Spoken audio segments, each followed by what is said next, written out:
정치권의 가장 뜨거운 이슈에 대한 입장을 양당 대변인에게 직접 들어봅니다. 여야 스피커. 자, 오늘은 이준우 국민의힘 대변인 모시고 먼저 시작해 보도록 하겠습니다. 반갑습니다. 네, 반갑습니다. 네. 오늘 여야 스피커 출연자로 합류해 주셨는데요. 네. 국회 방송 출연 경험이 있으신가요? 예, 예전에 뭐 예산 때문에 한번 예산 출연한 때문에. 적이 있었어요. 예산 네. 설명한다고. 아하. 근데 이제 그 이후에 안 불러주더라고요. 그래서 정말 오랜만에 불러줘가지고 너무 반가웠습니다. 오늘 뭐 또 예산 관련해서 이야기 나눠볼 부분도 있고 네네. 또 오늘 대변인으로서 합류하셨으니까 예, 오늘 예. 좀 기대해봐도 좋을까요? 화이팅입니다. 네, 화이팅입니다. 네. 자, 첫 질문 먼저 드려볼까 하는데요. 그 이재명 정부 첫 국정감사가 막을 내렸습니다. 네. 그 마지막 일정이 대통령실 국감이었습니다. 이때 그 김현지 실장 공방으로 아까 저희 주간 이슈픽 코너에도 나왔지만 실제로 그 몸을 부딪히는 그런 상황까지 또 연출되기도 했는데 이 정면 돌파 대신에 여당 측에서는 좀 방어에 나섰다 이런 기미가 좀 보였었거든요. 근데 이런 것들이 오히려 논란을 더 부추겼다. 네. 이런 평가들도 있는데 자, 지금 국민의힘 측에서는 의혹 제기 재탕에만 그쳤다 이렇게 비평을 하고 있거든요. 좀 어떻게 보십니까? 의혹 제기 재탕이 아니라요. 네. 의혹이 해소되지 않았기 때문에. 해소되지 그렇죠. 않았다. 네. 그래서 계속 의혹을 제기할 수밖에 없는 거죠. 지금 의혹 하나하나가 사이즈가 너무 큽니다. 그리고 지금 뭐 여기서 뭐 구체적으로 다 말씀드릴 수 없지만 몇 가지 중요한 거 말씀드리면은 예를 들면 이제 그 경기도지사 시절에 법카 유용 사건이 있었습니다. 그때 어떻게 했냐면 김현지 씨가 전화를 해가지고 법카 관련된 기록이 있는 PC를 교체해라 네. 라고 직접 지시한 게 녹취가 나왔었습니다. 네. 그것도 있었었고요. 또 하나 이제 경기도 공무원 이제 신분이던 시절 김현지 씨가 그 공무원 신분 시절에 대선 자금에 대해서 얘기한 게 나와요. 근데 현직 공무원은요 선거에 개입할 수 없습니다. 공무원으로서 정치적 중립 의무가 있는 거죠. 공직선거법 위반이 되는 겁니다. 그때 뭐라고 얘기했냐면 약 300억 정도를 땡겨와야 한다라고 얘기했는데 네. 걔네한테 땡겨와야 한다고 그랬어요. 여기서 걔네가 누구냐 바로 민주당입니다. 그리고 6천만 원 따위를 나한테 얘기하지 마라라고 하면서 전체 대선 자금을 기획한 거 아니냐라는 이제 의혹이 또 있습니다. 그리고 최근에 있었죠. 김용 여의도 연구원 여의도 죄송합니다. 민주연구원 부원장이시죠. 네. 이제 그분이 위증 교사를 이제 했었는데 그때 위증 교사를 했던 두 사람이 있습니다. 그 두 사람에게 김희읒한테 가서 논의해라라고 얘기를 한 거예요. 여기서 김희읒은 김현지 씨밖에 없습니다. 네. 어제 운영위 국정감사에서도 김희읒이 김현지 아니냐로 물어봤더니 사실상 인정하는 듯한 그런 태도를 보였었습니다. 대통령실에서 나와서. 자, 그렇기 때문에 이제 김현지 씨는 여기서 안 나오면 안 나올수록 계속 이재명 정권의 발목을 잡을 수밖에 없을 것이다. 그래서 우리 국민의힘에서는 김현지 부속실장은 지구 끝까지라도 쫓아가서 네. 의혹에 대해서 답을 할 때까지 우리는 포기하지 않겠다라는 그런 입장을 가지고 있습니다. 의혹이 안 풀렸으니 끝까지 쫓아가겠다 이렇게 이야기를 했고 아니 그런데 이 정면 돌파 대신에 여당 측에서는 방어에 나서면서 오히려 의혹이 더 커진 거 아니냐 이런 주장이 있거든요. 어떻게 보십니까? 글쎄 이제 야당에서 주장하는 내용들이 너무나 좀 얼토당토안한 내용입니다. 김일성 주체 사상을 찬양하는 사람과 뭐 만났다, 네. 인연이 있다, 본인의 사상에 대해서 밝혀라, 어떤 관계냐, 뭐 이런 게 사실은 뭐 확실한 근거도 없고 김미 전 의원과 알고 지냈다 이런 판결문을 가지고 김일성 주체 사상을 뭔가 믿고 있는 사람처럼 그런 식으로 뉘앙스를 이야기하는데 저희가 그것에 대해서 일일이 다 답변을 해야 되는지 아까 말씀하셨는데 경기도 법카 관련해서 김현지 부속실장은 윤석열 정부 때도 기소를 당한 적이 없습니다. 혐의가 없으니까 기소를 안 당했죠. 그러면 국민의힘에서 범죄자라고 하면 그 사람이 범죄자가 되는 겁니까? 저는 국민의힘이 윤석열 정권 때 했듯이 저희를 뭔가 범죄자로 규명하고 또 검찰의 압수수색 그 이후에 무리한 정치 기소 이러한 루트를 그대로 답습하는 게 아닌가 하는 생각이 들고 다만 달라진 게 있죠. 이제는 이재명 정부입니다. 국민의힘이 아무리 범죄자라고 외쳐도 압수수색할 친윤 검사들이 없습니다. 네. 좀 꿈을 깨셨으면 좋겠고 어제 국정감사에서 주진우 의원이 이야기한 그런 모습은요. 김희읒이 김현진이 아니냐. 이게 국정감사에서 국회의원이 대한민국 비서실장에게 할 질입니까? 저는 다소 비서실장이면 겸손하고 겸허하게 국민을 대신해서 질의하는 국회의원에게 예의 있게 대해야 된다고 생각합니다. 다만 그것도 뭐 어느 정도 것이지 전혀 얼토당토하는 의혹을 던지고 그게 무슨 범죄이냐. 아니 범죄자면 윤석열 정부 3년 동안 가만 놔뒀겠습니까? 김현지 부속실장은 한 번도 기소된 적이 없습니다. 그것이 다 모든 걸 설명하고 있다. 엉뚱한 의혹 제기해봐야 본인들만 망신당한다. 이렇게 답변 드리고 싶습니다. 기소가 된 적도 없고 엉뚱한 의혹이고 혐의 자체가 없다라고 이렇게 이야기를 오히려, 김지호 대변인께서 해주셨는데요. 오히려 정말 김현지 부속실장의 자녀과 가족 그리고 단지 여성이라는 이유로 각종 성비하적 발언 네. 그리고 가족과 관련한 입에 담지 못할 추문을 허위 사실로 유포하는 극우 유튜버들이 있는데요. 이들이야말로 좀 대통령실에서 직원 보호차 단호하게 좀 대처했으면 좋겠습니다. 관련한 내용으로 정말 많은 컨텐츠들이 양산이 되고 있는 것 같긴 합니다. 좀 답변 짧게 들어볼까요? 지금 뭐 김현지 씨가 범죄자냐라고 얘기하는데 저희는 국민의힘에서는 범죄자라고 얘기한 적이 단 한 번도 없습니다. 의혹이 있으니까 나와서 답변해라라는 게 우리의 요청사항입니다. 네. 그리고 지금 그렇게 따진다면요, 그 이재명 대통령 같은 경우는 전과 사범 범죄자 맞습니다. 전과 사범이 이미 확정돼 있지 않습니까? 이재명 대통령 범죄자 맞죠? 그리고 피고인 것도 확정된 겁니다. 그래서 우리는 확정된 걸 있는데 그대로 부르고 있습니다. 반면에 윤석열 전 대통령에 대해서는요, 내란 혐의가 확정되지 않았습니다. 그런데 뭐라고 부릅니까? 내란 혐의 확정된 것처럼 내란 수색이라고 계속 얘기를 하고 있지 않습니까? 민주당에서는 자기들이 부를 때는 범죄 혐의가 확정되지 않아도 사실인 것처럼 말해도 괜찮고 국민의힘일 때 얘기할 때는 확정돼야지만 얘기해야 된다라고 말한 것은 옳지 않다라고 좀 말씀드리고 싶고요. 그리고 지금 말씀하신 것 중에서 뭐 여러 가지 말씀하시는데 제가 말한 주요한 혐의다 아까 얘기한 것 됐습니까? 네. 그런 부분에 대해서는 전혀 지금 답변을 안 하고 계십니다. 그래서 저는 김현지 씨가 가지고 있는 이제 대통령실에서의 그림자 실세로서의 권력 이것이 어제 강훈식 비서실장에 의해서 낱낱이 드러났다고 생각해요. 왜냐하면 어제 강훈식 비서실장이 김현지 씨의 거의 빙의돼 가지고 내내 답변을 했단 말이에요. 제가 보기에 강훈식 비서실장이 두 분을 모시는 것 같아요. 이재명 대통령 한 분, 그다음에 김현지 비서실장. 그러지 않고서는 강훈식 비서실장이 자기보다 더 위에 있는 상급자인 것처럼 보호할 리가 없지 않겠습니까? 어제 국감에 다 드러났다고 생각합니다.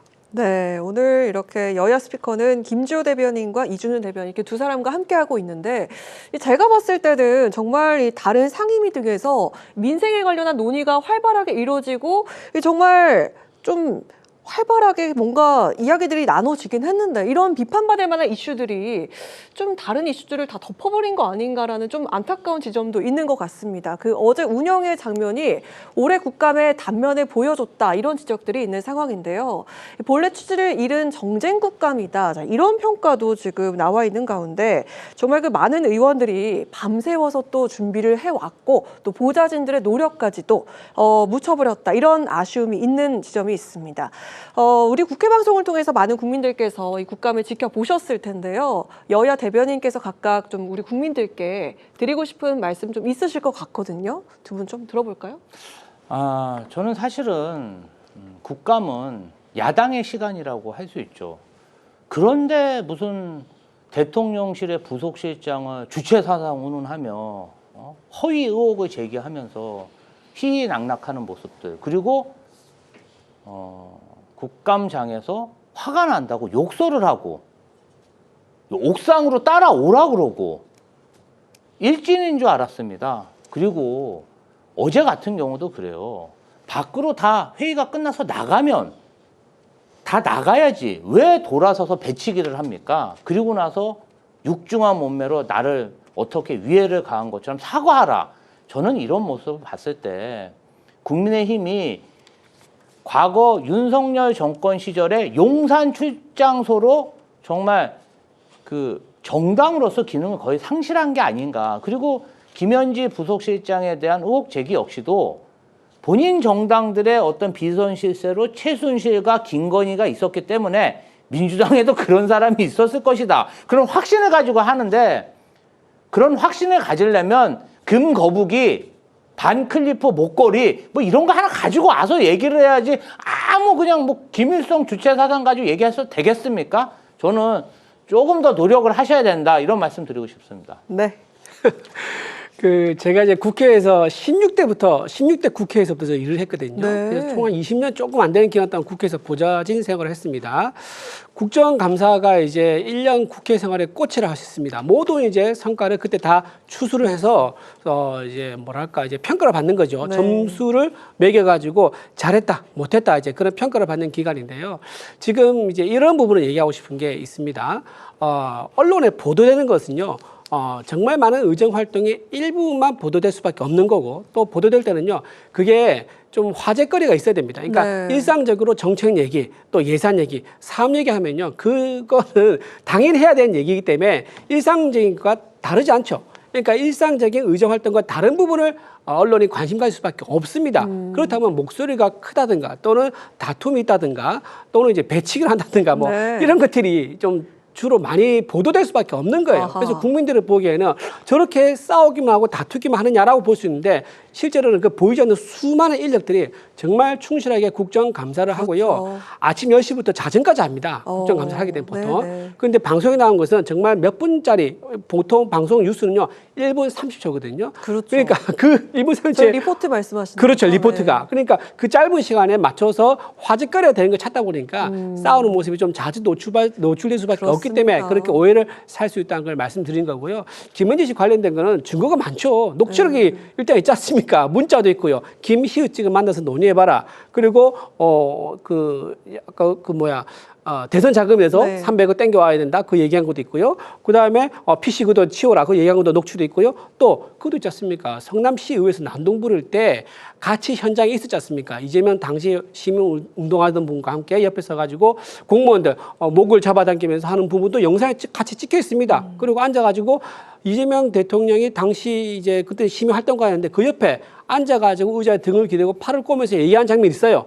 이런 부분들이 얼마나 특별한 관계였느냐라는 것을 보여주고 있습니다. 다 영상과 녹취가 있고 또는 문자가 있기 때문에 그런 증거들 기반해서 우리가 의혹을 제기한 거다라는 말씀드립니다. 네, 오늘 김지호, 이준호 대변인 두 분과 함께하고 있는데 두 분은 혹시 방송에서 호흡을 좀 맞춰 보셨나요? 아, 그럼요. 예. 아, 그런가요? 네, 티키타카 많이 해봤습니다. 그러니까 좀 어쩐지 오늘 첫 질문부터 좀 네. 호흡이 서로 잘 맞는다. 그리고 좀 티키타카가 잘 된다 이런 느낌이 있는데 네. 아, 요새 이준호 네. 대변인이 장안의 화제입니다. 어떤 이유죠? 아니, 그냥 친구들하고 술 한 잔 마시면 그냥 네. 총으로 쏴 죽여도 된다. 이런 얘기를 이준호 대변인님 지인분들하고 그냥 많이 이야기를 나눈다 그래서 지금 여러분들은 가짜 뉴스를 네. 실시간으로 보고 계십니다. 이제 그런 말한 적이 네. 없고요. 네, 지금 오늘 코너 끝나고 나서 옥상으로 가서 혹시 배치기라도 하시는 거예요? 우리는 이제 점잖게 이제 네. 하시는 분들이라서 우리는 이게 네. 옥상으로 올라가지 않고 네. 밑에 가서 대포 한잔 하는 걸로 네, 그렇게 알겠습니다. 풉니다. 그래도 네. 좀 이견이 있으시면 네. 네, 가감 없이 이렇게 치고 들어와 주시면 감사하겠습니다. 네. 다음 질문 들어가 보도록 하겠습니다. 자, 이제 국감은 끝났고 다음 라운드는 예산안입니다. 예결위 종합질이 이틀째인 오늘도 여야는 728조 슈퍼 예산안을 놓고 공방을 이어갔는데요. 다음 주부터 각 상임위별 예산 심사가 본격적으로 시작이 됩니다. 이 원안을 사수하려는 여당과 또 삭감을 벼르고 있는 국민의힘, 과연 어떤 포인트에 각각 집중하실 계획인지 들어보도록 하겠습니다. 이준호 대변인부터 좀 들어볼까요? 예, 일단 이재명 표 예산을 좀 저희가 삭감에 좀 집중하려고 합니다. 이제 특히 대표적인 것이 농어촌 기본소득 시범 사업이라고 있습니다. 이게 한 29조 2천억 정도 지금 편성되어 있습니다. 그리고 지역 상품권 예산도 있습니다. 이건 26조 2천억 예산 편성되어 있는데요. 이 둘을 합하면 55조 원입니다. 근데 공교롭게도 올해에 비해서 내년도 편성된 예산이 728조 원이거든요. 근데 이게 딱 55조 원 정도, 58조 원인가 정도가 늘어났어요.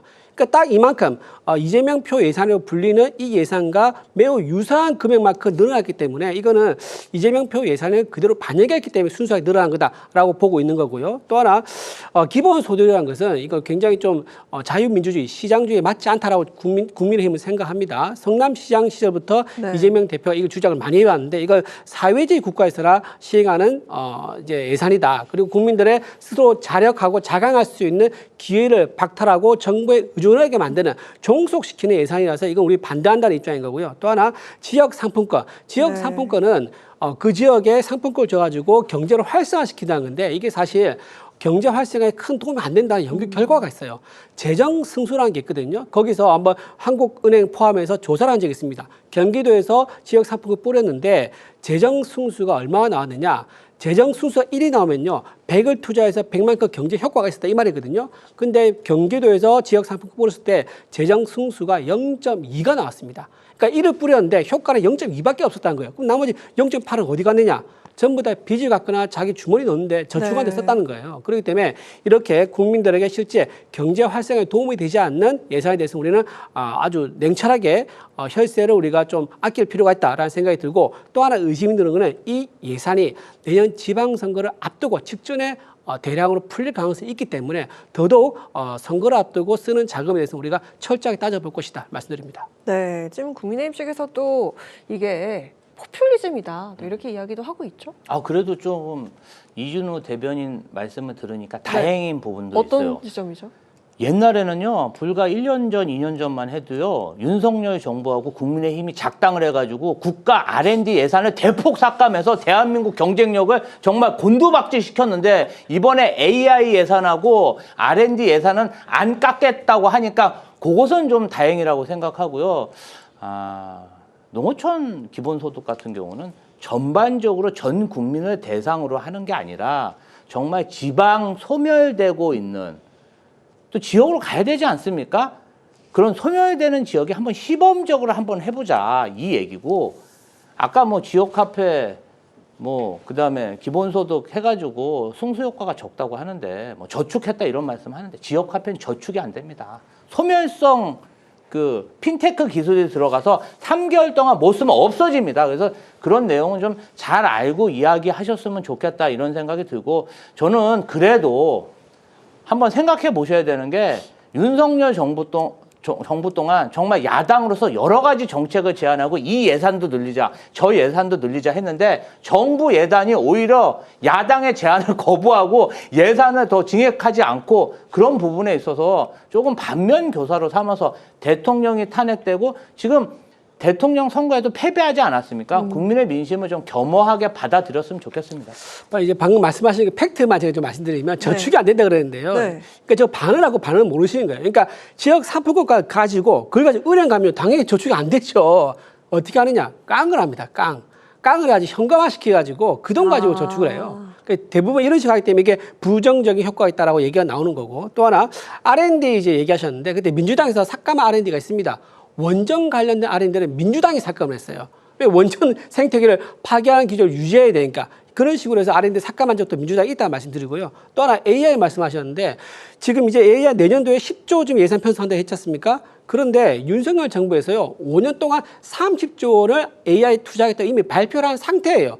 그런데 내년 한 해에 10조 쓰겠다? 그럼 그 다음 연도에 또 10조 쓴다는 지금 얘기는 없습니다. 5조 원을 편성할지 3조 원을 편성할지 모릅니다. 근데 내년도에 10조 예산 편성한 가지고 마치 전체 728조 원 중에서 거의 뭐 3분의 1 정도 수준까지 뭐 예산을 편성한 것처럼 국민이 늦게 오해하게 말씀하시면 안 된다. 728조 원 중에 딱 10조 원 정도면 AI다라는 것을 AI의 그 예산 투자라는 것을 말씀드립니다. 아니, 반론 들어볼게요. AI 예산이 윤석열 정부 때보다 3배나 더 늘었는데 무슨 말씀이신지 모르겠어요. 그리고 윤석열 정부 때 R&D 예산 깎은 것은 전 국민이 다 아는 얘기 아닙니까? 그런데 뭘 AI 예산만 늘리겠다. 아니, 그럼 늘리겠다 발표할 게 아니라 그 전에도 AI 예산을 10조로 하시지 그랬어요. R&D 예산 늘렸으면 우리가 그런 비판합니까? 전혀 얼토당토하는 얘기를 하니까 저는 이 부분 관련해서는 팩트는 팩트대로 이야기하셨으면 좋겠다. 이쯤에서 저희가 마무리를 할까 하는데요. 팩트 하나만 말씀드릴게요. 네. 짧게 AI를 왜 얘기했을까요? 제가 보기엔 제인슨 황 특수예요. AI 스타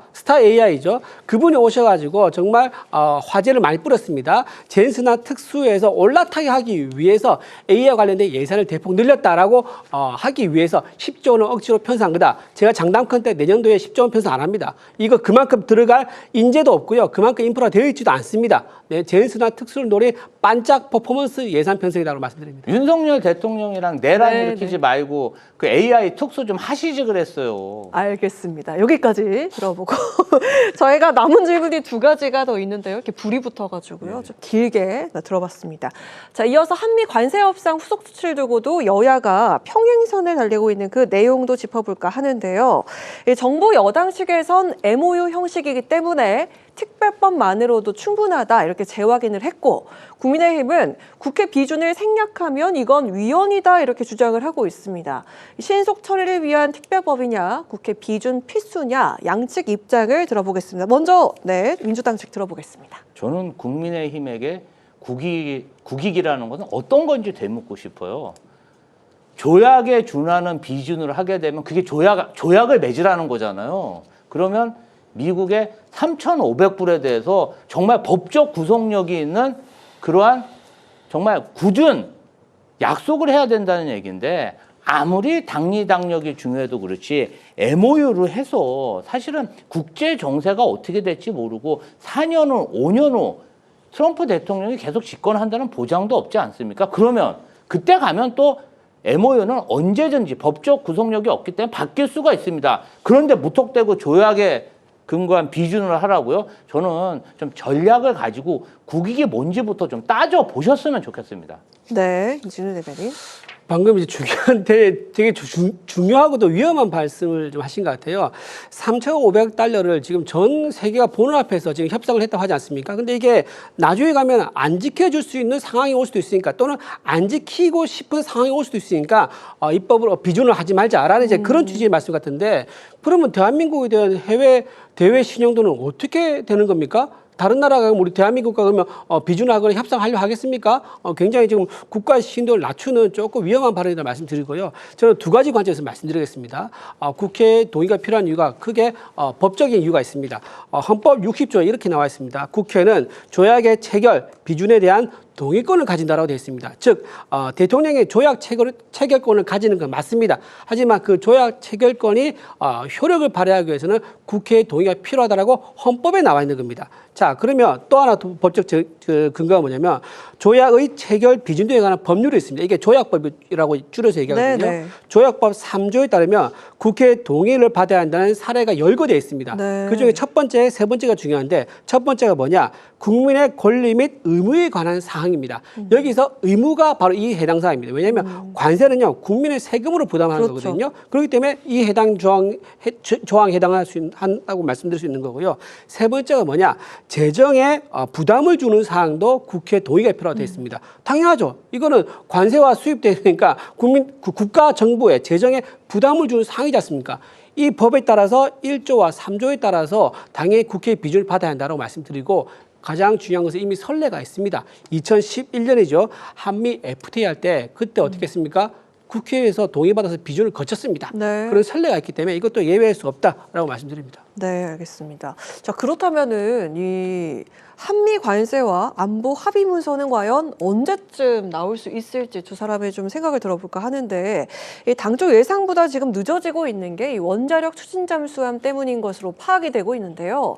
트럼프 대통령은 미국 측의 조선소로 이야기를 했지만 위성락 국가안보실장이 국내 건조를 공식화를 했습니다.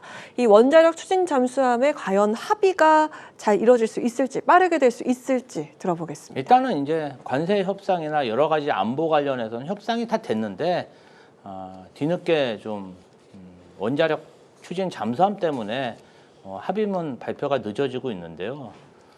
트럼프 대통령은 미국에서 뭐 이런 원자력 잠수함을 만들면은 굉장히 미국 경제 좋아지고 또 본인들의 어떤 조선업을 다시 부흥시킬 수 있는 계기라고 생각해서 이런 제안을 계속 하고 좀 주장을 하는 것 같습니다.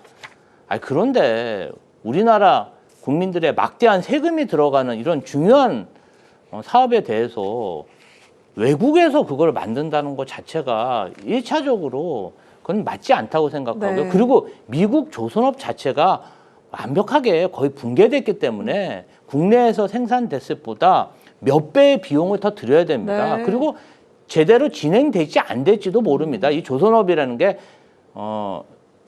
공장만 있어서 되는 게 아니라 수많은 생태계 그 밑에 하청업체들이 있어야 그렇죠. 되는데 미국은 제조업 자체가 붕괴되지 않았습니까? 네. 아니 1인당 국민소득이 8만 달러가 넘는데 저런 조선업이 성장할 수도 없고 기반도 없습니다. 그래서 이 부분 관련해서는 지금 대한민국 정부가 국익 그리고 여러 가지 합리적인 안을 가지고 미국을 잘 설득할 것으로 그렇게 기대하고 있습니다. 네, 이준우 대변인.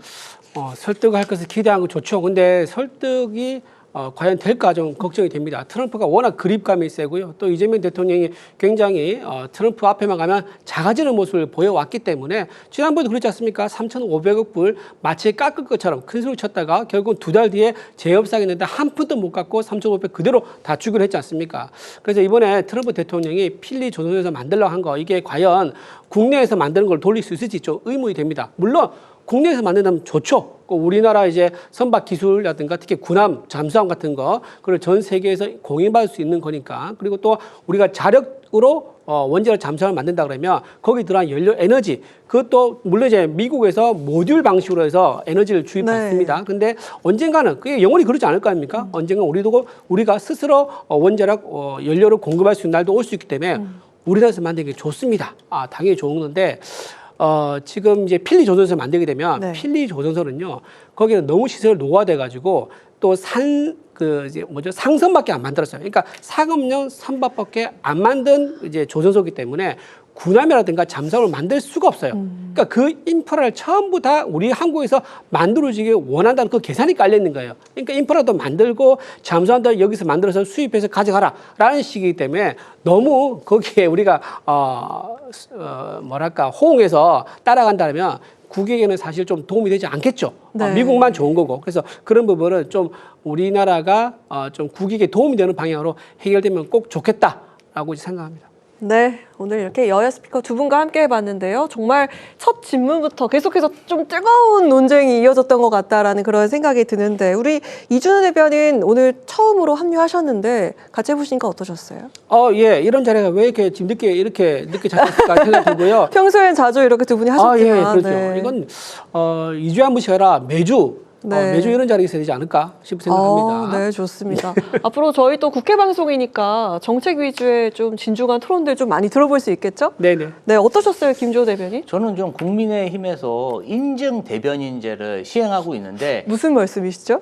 아니 이제 국민의힘에서 인증 네, 대변인제를 하고 있는데 그 네. 인증 대변인들이 많이 좀 활동을 하셨으면 좋겠습니다. 저희랑 네. 좀 주장도 서로 각이 서고 제대로 좀 토론을 할 수 있는 그런 아주 좋은 그런 대변인들이 많으니까 널리 네. 활동을 하셨으면 좋겠습니다. 네, 그 중심에는 또 이준우 대변인이 있다라는 말씀이신 거죠? 그럼요. 네. 유명 인사입니다. 알겠습니다. 제가 네. 중심이라는 얘기죠. 네, 감사합니다. 잘 알겠습니다. 저희도 다음 방송에서 또 만나 뵙도록 하겠습니다. 여야 스피커 지금까지 김지호 더불어민주당 대변인, 이준우 국민의힘 대변인 두 분과 함께했습니다. 고맙습니다.